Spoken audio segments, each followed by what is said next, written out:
Hi. I never know what to say in the beginning of the video. Hi, hello. How are you? How are you sounds probably the best. Okay. So, I had a weekend that was rather weird, and I'm sitting back in my room. I had a friend, and I have a fish tank, and I wanted to add a couple more fish because it's a big fish tank, and the place is not far. And I said, I took half of a Valium, and a friend drove, of course, and we went out there. We're looking at fish, but it was busy. I can't breathe through the mask that I wear because it gets hard, and I'm waiting. I'm like, hey, can you help me? Wait 1 minute, can you help me? Wait 1 minute, nobody could help me. I had to wait and keep waiting. Okay, so my friend, she's a girlfriend who took me, and she says, calm down, slow down, you're making everybody a nervous wreck. Wow, okay. So,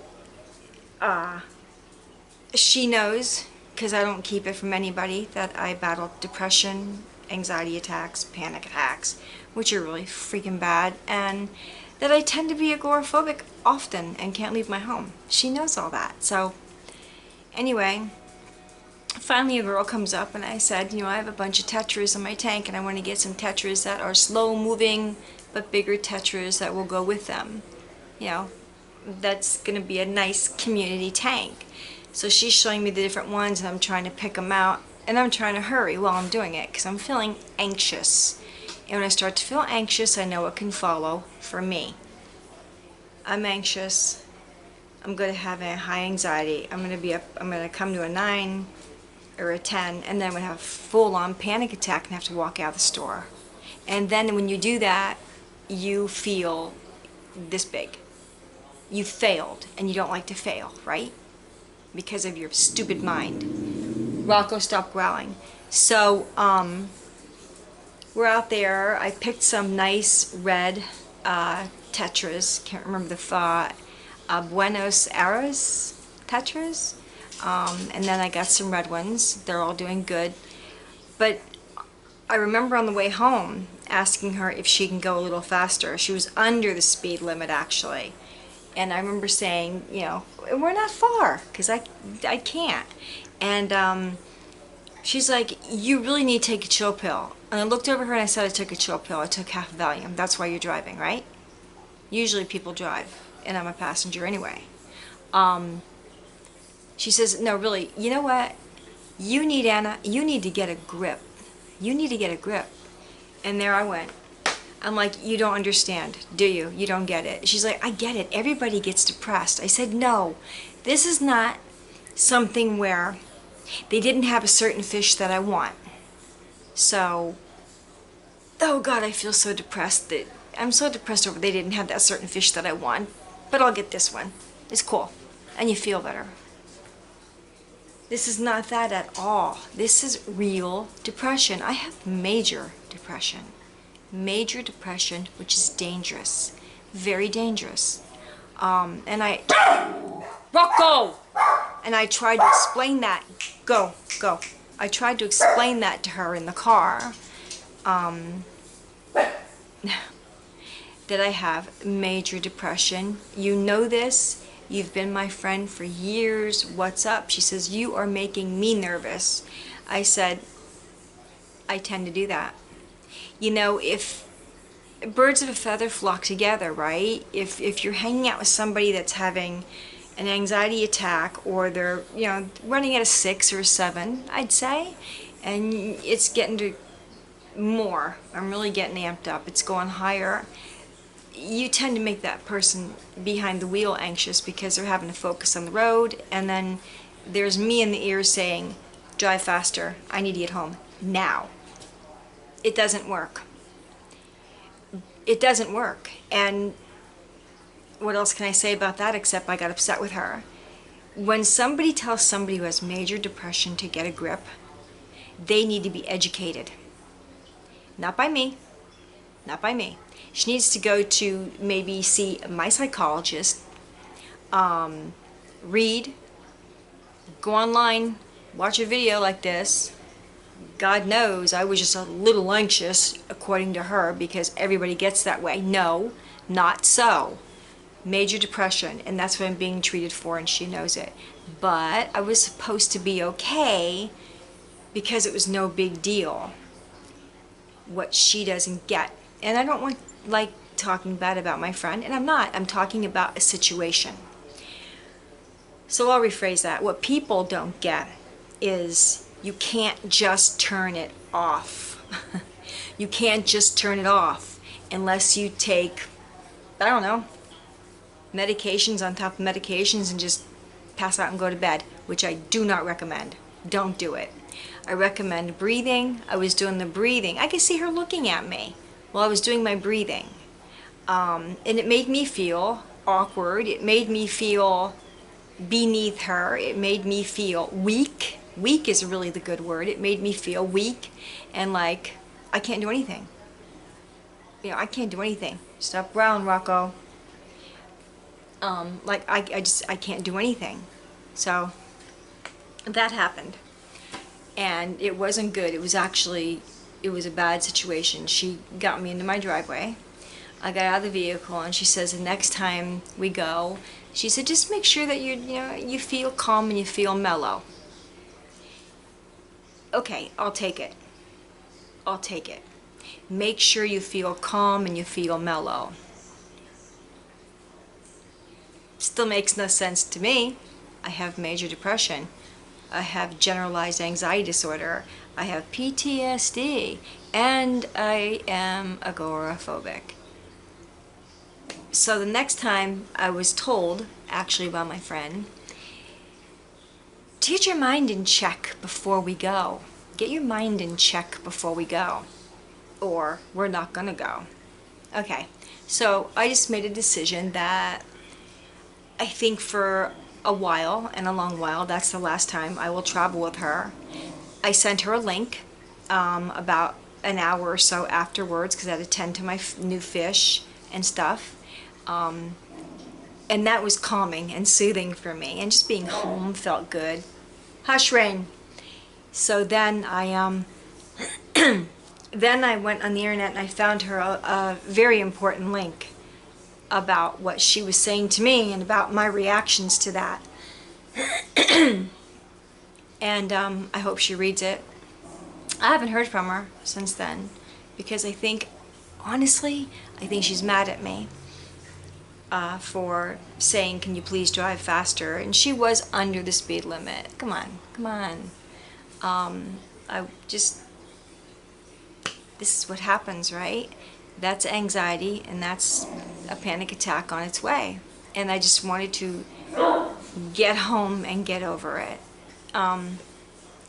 Then, I knew this for a long time, but I didn't want to say anything yet, because I'm sitting around a pile of stuff back here in my room that I could show you, because then there's more, but it's just even cheer on, outside, there, books, dog cage, if you could see it, all that good stuff, because moving. So that's a trigger. That's a trigger for me. Moving is doing it slowly, doing it in steps, not going far to begin with. I'm in Florida, and I'm planning on going more North Florida because I hate the heat. I just can't take the heat. Because when you start to have anxiety, you are releasing chemicals, and you sweat, and it's embarrassing in public. Your hair starts to stick to your head. So if you catch me doing this a lot on cam, that's sweaty. Okay, but we're doing it in baby steps, which is really nice, my ex and I. So stuff back here is for sale, which I am gonna post, I don't know where or when, not anytime soon, because I'm not going to meet up with any people. But it's going to have to go. It's building up, and it's making me it causes anxiety. This is my Florida room, and I can't even use it because all this stuff is all crammed. It just causes anxiety. But once this stuff all goes, then I have a couple pieces in there that I want to sell that are good and old from my parents, and then I'm keeping everything else. Where am I going? We don't even know. Why are we going? Because I'm tired of hurricanes. Because I am the kind of person that cannot get in a car like everybody else, pretty much, that I know. How's that? And hit the interstate and drive up to Georgia or wherever the hell they're going, just because they're fleeing, say, a Cat 4, or if God forbid a Cat 5 came in. That's not me. It's not that easy. I'm gonna have to be completely out to make the drive.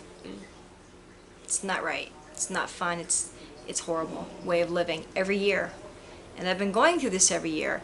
And I went through some very bad hurricanes where I have, I think the biggest one was a Cat 3, almost a 4 a long time ago. And I talked to a man who lived in a van. And he was really nice because I knew his brother. And I said, "What do you do?" He says, "I stay in my van." I'm like, "What?" He says, "I stay in my van. I park in between two buildings and I stay in my van." That made me feel better, knowing that you can actually drive through some wind, you know, not the high winds. I don't think. You're pretty much staying in and stuck. And I don't like the feeling of being stuck because I freak out.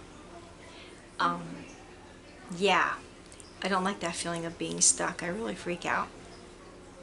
I'm not claustrophobic, which is weird. I'm not.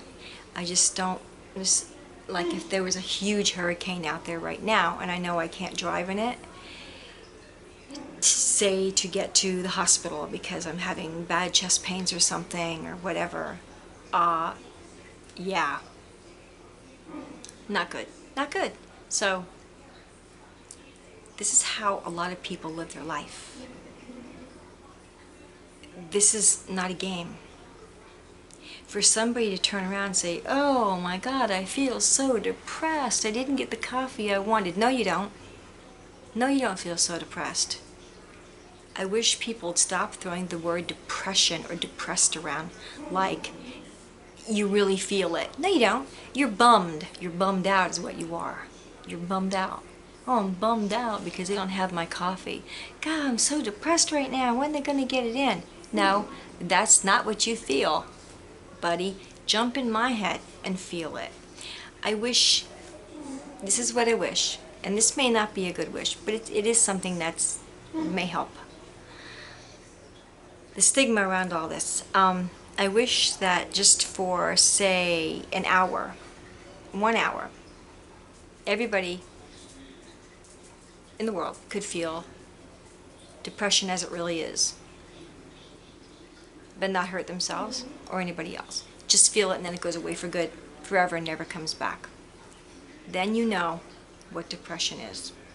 Then you know. You know, then you'll know. And then you know that battling it every day is a job. On top of all these other jobs that I have of taking care of 4 dogs, taking care of my tank, taking care of, I have a snapping turtle. Yeah, well, I'll probably be giving him up because he grows big and he or she will go to, yeah. Anyway, giving up animals has always been really hard for me because I went through a lot in my life just looking for happiness. That's my thing. So anyway, where was I? Oh, I forgot where I was. To people who say they're depressed because the book they want is not on the shelf. The certain coffee they always buy is not on the shelf. You're not depressed. You're just bummed out. So And I know they don't think, I know they're not getting it, but when you say it in front of someone like me who's standing there shopping and doing their best not to run out the store and really feeling depressed every day, you can't look at me. You cannot look at me and see the face of depression most of the time. I have become one of the great pretenders. I have become one of almost at the top of the list for hiding depression. And a lot of people are. Oh my God, that person killed themselves. I've never seen that coming. Yeah, you did. You weren't looking at the signs or the symptoms that were there. Were they on antidepressants? Have they felt depressed before? Do they mope around? Do they sleep? Do they not eat? They eat too much? They lose interest? Get a clue. You have to get a clue and watch people. And here's the big one, and here's the real one. If somebody tells you they're feeling depressed, believe them. They're feeling depressed. And don't leave them alone. Don't leave them alone. An anxiety attack, I understand. They're a little bit different. They come, they go. I've had them, the worst one was a major panic attack that put me in the hospital with blood pressure that shot up really high, and they kept me overnight. That was a panic attack. Whoever said a panic attack can't kill you? Oh, I'm sorry. All the books I'm reading. A panic attack can't kill you? A panic attack cannot kill you. Wrong. Rain, quiet. My other dog. Wrong. You know why it can? Your heart rate goes super high. Super high. Okay, forget the heart rate for a minute. Your blood pressure is going to shoot up really high until you can get yourself to come down. Your blood pressure is going to go high. When you have a panic attack, you just climb that ladder to the very top if you're having a major episode. That's what happened to me. And your blood pressure shoots up. I think my blood pressure by the time I got into the hospital, which is not far, was 198, or it could hit 200 over, I don't know, 110, 112. Really. Because I couldn't calm down. They wouldn't give me something to calm me down because they thought I was having a heart attack. I had all the symptoms. They did EKG, it came back normal. I just wanted a pill. I wanted an Ativan because Ativan works quick for me and it will sedate me and help me feel better. It would have taken that edge off of me. But they won't do it because they think something else is going on. I thought it'd be the opposite. Oh, she's been here before, blah, blah, blah, blah, blah, blah, blah. Look at her chart. Depression, anxiety attacks, panic attacks, that's all it is. But no, because it was so very high, to them it seemed probably impossible that it can't happen. Yes, it can. Yes, it can. A panic attack can cause you to have a heart attack, a stroke. Then I don't even know what else. I don't even know what else. If you don't hurry up and get that panic attack to come down or go away. Now, I didn't record it over the weekend because my camera died, but I'm probably going to record this coming weekend. So, I'm going to try to hit the interstate. It's out there because I'm moving, and I don't think I'm moving where we think we're going, but it was something that was talked about. So if it was talked about, let me try to hit it. I don't think I can, but you're going to get to see me when I actually really, no joke, really have a cutoff point. Traffic, first of all, when I see a lot of traffic, becomes a cutoff point. A major cutoff point. Because you feel stuck. I don't like the trapped feeling. Although I could ride in an elevator. Go figure. It's not, there's no, what am I trying to say? There's no book. I'm going to say that. There's no book that fits everyone. You feel stuck in traffic, but you don't feel stuck or trapped in an elevator. No, I don't. I don't. I think about it when I get in. What if it stops? What if it gets stuck? Oh shit. I'm just gonna kick the shit out of the door. I'm gonna jump, raise a ruckus, and I know they're gonna come and let me out. And I'm gonna do my best. That's how I feel. But if I'm going up, say, 4 or 5 flights of stairs, or 4 flights up, I will take the stairs. So am I claustrophobic? You figure it out, I can't. The books are all very confusing when you start reading different books about depression, different books about anxiety disorder, different books about PTSD especially, and different books about agoraphobia. They agree to a point, then they go off and they don't disagree to a point. So you don't know, you know? You don't know. My ex has anxiety if he won't get on a horse. He can't. He literally will freeze and can't get on a horse. I get it. I get it. Because, you know, no two people are the same. Everybody's different. And this is what we have to understand. And this is what I want people to learn. Reading one book is good, but if it doesn't sound like you, and what you're going through, put that book down. Jump to another book. If it sounds more like you, stick with the book that sounds more like you. That's what you need to do. That's what I'm trying to say. You need a book tailored more to you. But that does teach you about depression and anxiety or whatever you may be battling as far as a mental illness. It is mental illness. And it's not embarrassing anymore to say mental illness because so many people have it. They just don't speak about it. They just don't tell you. They have it. Even if they need to calm down by taking a Xanax once a day. Because they have anxiety when they get up and have to give a speech. I'm not so sure if one of our presidents, I won't mention his name, in the past, I know he was on Xanax, and I think that he was trying to give a speech and he had issues. Me, I'm a talker.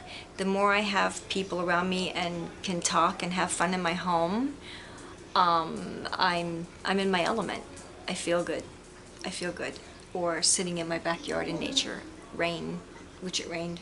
Oh, I feel good. But you have to find you. You have to find you. And that's the problem with all of us. And then we think we're going to live this way for the rest of our lives. Well, I have been this way over 20 years. Why? Because I got comfortable. This is my new life. This is my new way. I'm not going to do anything about it. Then I met my ex, and he likes to drive and travel a little bit, but he can't travel too far with me, but we do our best. It makes him feel good and scares the heck out of me, but I go until I can't go anymore. Found him, started getting out in the car, his car, my car a couple times, started driving and said, wow, everything's changed. This has changed. This is built here. This is built here. Everything's changed. Too much development, if you ask me. But it feels good to be able to sit as a passenger and just look around at things go by while someone's driving. I didn't know that because I forgot the feeling. Or even driving myself because I forgot the feeling. So, you know, when you start doing it again, it feels good. So if you're feeling depressed, right, and then you pick up a book about depression, and it has a little, not a test, but it just has, it tells you to do something for yourself. Do something for yourself. Like stretch, just stretch out your back, or a few deep breaths, or something that feels good that's not harming. Do it. You're gonna feel it. Your mind is gonna feel it. You know, like they say, runners relief. I can talk too. Runners release endorphins that make them feel really good. They do. I run my treadmill. Well, not so much run it, but I walk fast, but I have jogged it. And my heart rate goes high, so it's supposed to, but I don't want it to because I hate the feeling, because I feel like I'm going to have an anxiety attack, because that's what happens. But I have felt it. And wow. So now I get it through way of, this is going to sound a little stupid to some people, which is fine. I will buy their coloring books for adults and coloring, because I colored as a child and it felt good. So I color as an adult and try to make it real artsy and really nice, and I feel good doing it because I like doing that, and I'm releasing the feel-good chemicals. So I have them. We all have them. We're not completely depleted of them. We have them. They're just misfiring or not firing. So we have to kick them into gear with or without medication. There's a lot of people out there who won't take medication. So therefore, artists, they're phenomenal. People who are artistic, you know, and whatever they do, they're phenomenal. And a lot of them suffer depression. But they are releasing. Do you ever watch, okay, for example, have you ever watched Jimi Hendrix when he played the guitar? I may be going quite back for some people. And how into that moment, you couldn't pull him out of that moment. He died of an overdose, of course, which he was, I don't think he was just partying to party to party to party. I think the guy suffered, and they talked about this. It's always up for debate, but the majority of these people have fought depression. But back then, they didn't know so much. So let me come more up to date. Chris Cornell. Have you ever, well, I've seen the titles of his songs, and I have the CDs.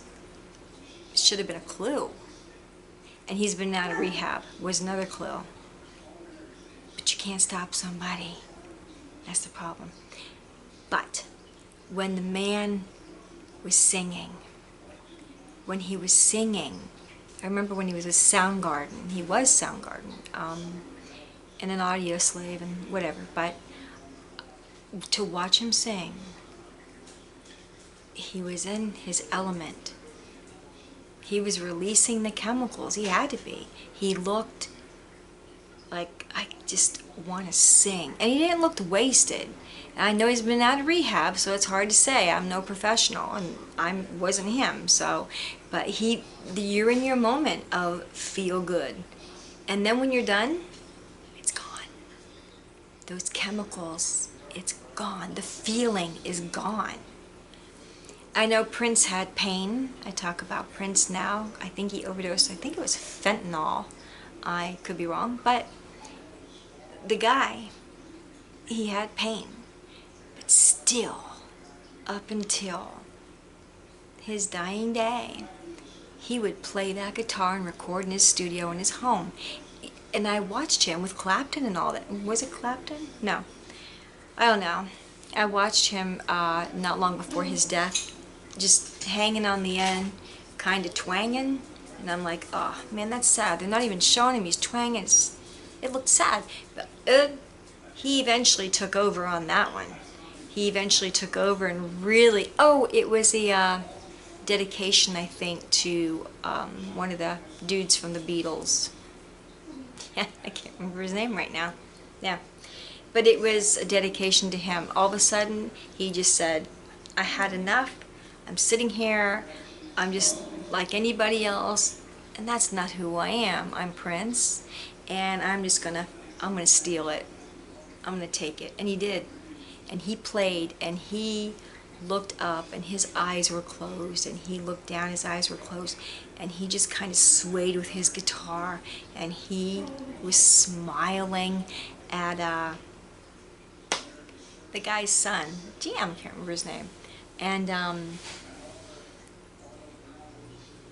while my guitar gently weeps, yeah, I can't remember his name. But anyway, there he was.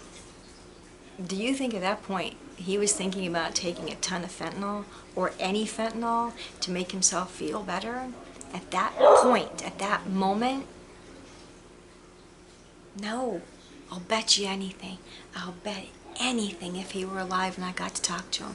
At that point, in that moment, he was in his element with the music. It was releasing chemicals throughout. He was good. He was phenomenal. He's really a good example of somebody who would pick up that guitar. And I think he was as good as anybody else. I thought Prince was phenomenal on the guitar. Phenomenal. Artist. And doing his thing. But when you're not doing your thing and you're an artist and you're just, in pain, what are you going to do? You're going to reach for something that's going to take the pain away. And he did. And he did too much, sadly. So, rest in peace, Prince. I think these are some good thoughts, if nothing else, about depression. Come on, if you're in pain, are you going to be depressed? You're not going to be happy. Pain doesn't make you feel good, just to remind you that you're alive in the long run, but pain doesn't feel good. Pain hurts. You feel it. You want relief. I think constant pain causes depression. Actually, for me, it does. Be it mental or physical. Drug addiction causes pain, which causes depression. Why do they go into rehab? They go into rehab to kick their addiction and to feel better and live a normal life. So, going back to my girlfriend, I thought that was a pretty crappy thing of her to say to me today, because she knows me. We've been around forever, and she knows not to say that to me, but she did. She didn't apologize. I haven't heard from her since I sent her the link, and I thought, is she really understanding this? She's a true friend, but is she really understanding it? No. Now, I could have came out and said, go! Here comes a full-on badass panic attack, and she still would not go fast and put us at risk speeding. That's when I have to take over. And I kind of bend down and do my deep breathing and do my best. Try to think of something else. It's so hard. So hard. It's so hard. Most of the time I fail. I fail. Because all you're thinking about is, am I going to be okay? Am I going to survive this? That's anxiety. PTSD, my psychiatrist said that I had, and I know I do, but that's more, thank goodness. It pops up around certain times of the year. I was in bed the other night crying, saying I just want my mom and dad back. Not my stepfather, but my dad. I want my mom and dad back. I need to talk to them. And in bed crying and just having that moment and just not ready to show it on the camera yet. But I'm going to have to sooner or later, because it's only fair to the people out there battling depression. So yeah, here's some wise words. You do you. You do you. First, do no harm to you or anybody else, right? But do you, and what makes you feel good. But don't hurt yourself doing it. Don't hurt yourself doing it. That's one thing. Don't go out and take drugs. Don't go speeding in your car, because that also releases endorphins too. Racing. I used to do it with the horses. Whew, talk about feeling good. But not wise. So this is the end of that video. It was something I wanted to tell you about my girlfriend. I'm going to keep these videos up no matter what, because they're important to somebody out there. I know they will be, because I live with this every single day. And my move is going to be very traumatic and stressful. I will want to record it. I hope I have some people at that time. I know I'm new, because I'm going to need someone to talk to while I'm going through certain points of this. I hope someone's there for me. Not in real life, but on here, because it's going to help me.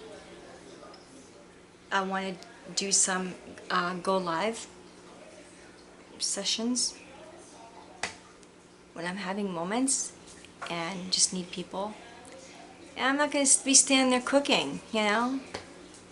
Sorry, I'm not going to be standing there cooking. It's going to be about serious issues that people are struggling. And like I keep telling you, COVID-19 does not help. Michelle Obama said she's starting to feel depressed because of COVID. Yes, I get it. And for those of you who don't believe in this, believe in this, because now children are dying because they're going back to school. Believe in this. And this is depressing, very depressing. This many people are dying. We don't have to die. Not like that. Not like that. You have a right to make your own choices. I keep hearing people say, I have my right not to wear a mask, and by God, they don't. Guess what? You don't have the right to make me sick because you won't wear a mask around me. You talk, you spew out droplets if you have COVID, and that worries me.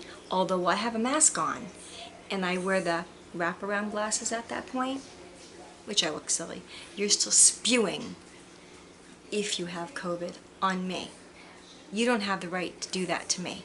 I didn't give you permission to make me sick or kill me, and I wouldn't do it to you, right? Am I right? I hope that you all think the same way. I'm going to end it on that before I go on the rant, because this is what sets me off. And this is what causes me to become a little bit angry, and then in will pop depression after the fact. So I'm going to calm down, and I'm going to pick up my camera, or find my off button if I can, because I don't want to go on that rant. Found it. Okay. You all take care of yourselves.